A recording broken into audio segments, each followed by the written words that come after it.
ऊपर वाला हर कोशिश करता है कि इंसान सावधान हो जाए। वो इंसान को मौका देना चाहता है, लेकिन अपने आप को बुद्धिमान समझने वाला इंसान मालिक की इस कोशिश को समझता ही नहीं। फिर भी मालिक इंसान को सतर्क करने के लिए नए नए तरीके अपनाता है। कभी कभी कोई बच्चा ऐसी बात बोल जाता है कि बड़ों को सत्य का साक्षात्कार हो जाता है, और कभी कभी कोई बावला अनजाने में इंसान की उंगली पकड़कर उसे सही रास्ते पर लाने की कोशिश करता है।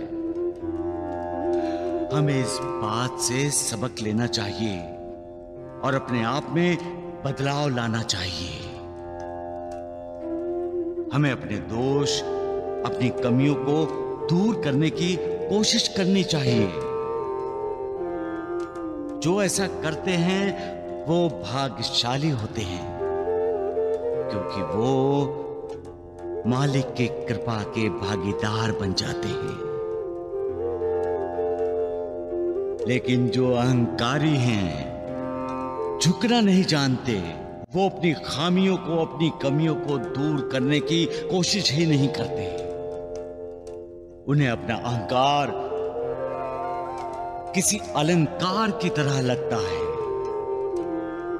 उन्हें यकीन होता है कि उनमें कोई कमी नहीं, कोई खामी नहीं। ऐसे लोग सच्चाई से दूर चले जाते हैं, और सच्चाई से दूर जाने का मतलब है मालिक से दूर जाना।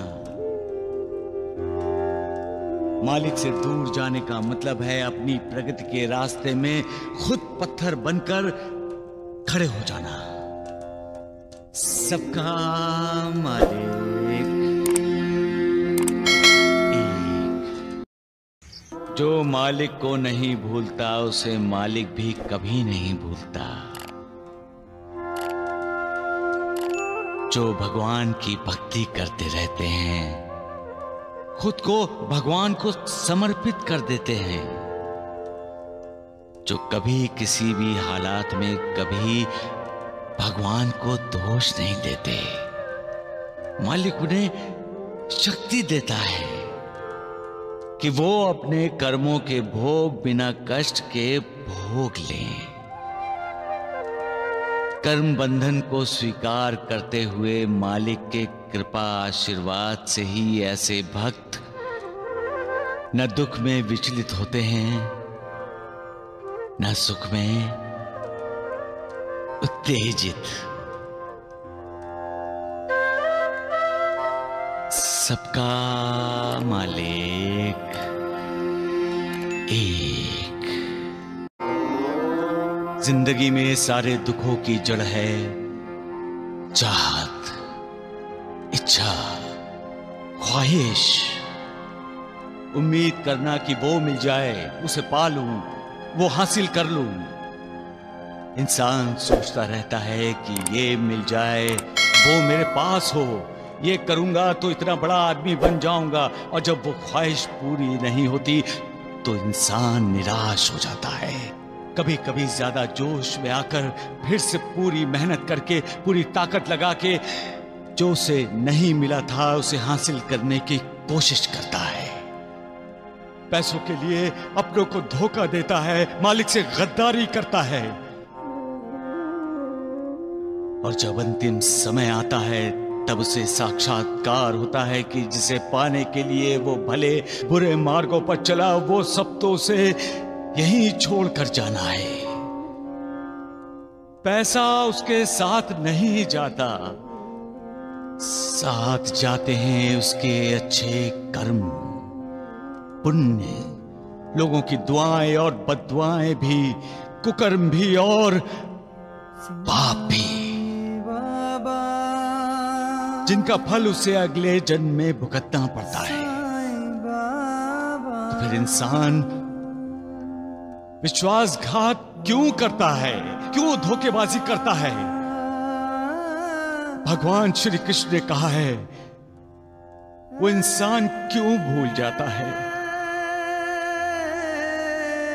मां फलेषु कदाचन, यानी कर्म करते रहो, फल में आसक्ति मत रखो, स्वार्थ और अहंकार को त्याग कर कर्म करो, कल्याण होगा तुम्हारा। सबका मालिक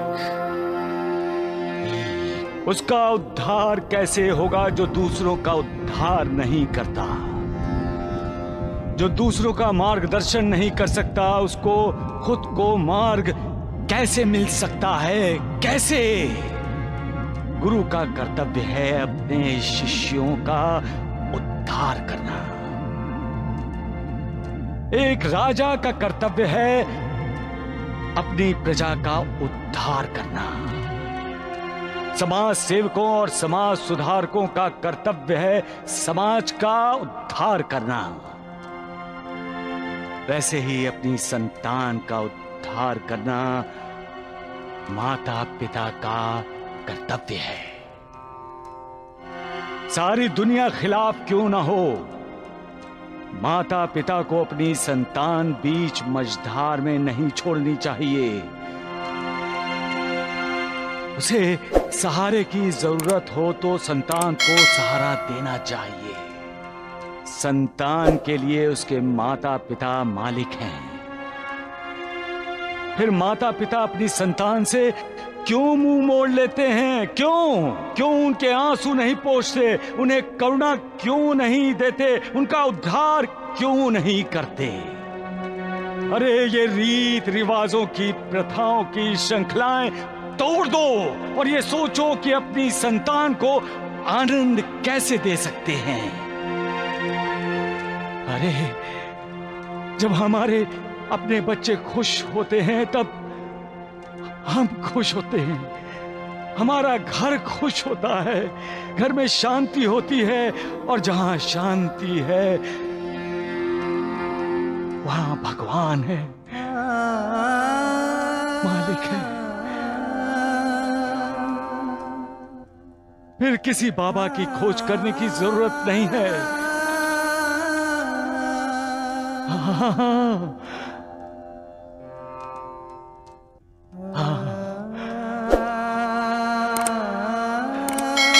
सबका